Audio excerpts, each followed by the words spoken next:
দেখছেন কত ময়লা ফেলেছে। আল্লাহ রে আল্লাহ, তো গরু না অন্য কিছু। আমাদের গরুর শরীরের অবস্থাটা দেখেন, কত পরিমাণ ময়লা জমে আছে।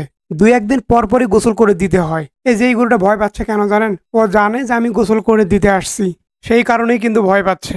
প্রথমে গোয়ালে থাকা গোবরগুলো পরিষ্কার করে নিলাম।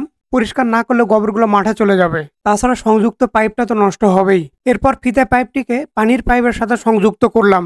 এরপর প্রত্যেকটা গরুকে পানি দিয়ে ভিজিয়ে নিলাম। এই অবস্থা করে দিতে, সুন্দর গরু দেখছেন। পাশে বলছে এক মন ময়লা হয়েছে। তাই বুঝিস না, বুঝিস না, বুঝিস না, বুঝিস না। দুইজন পানি একসাথে বলছে। তবে এই কিন্তু খুবই ভালো গরু, গোসল করে তো কোনো সমস্যা করে না। আর এই যে দেখেন একজন ভয় কই উঠছে, এই দেখুন ছোট ছোট ছোট যদিও বা একদম সুন্দরী, বা কাজগুলো একদম অসুন্দর কাজ। দেখছেন কত ময়লা ফেলেছে। আল্লাহ রে আল্লাহ, তো গরু না অন্য কিছু।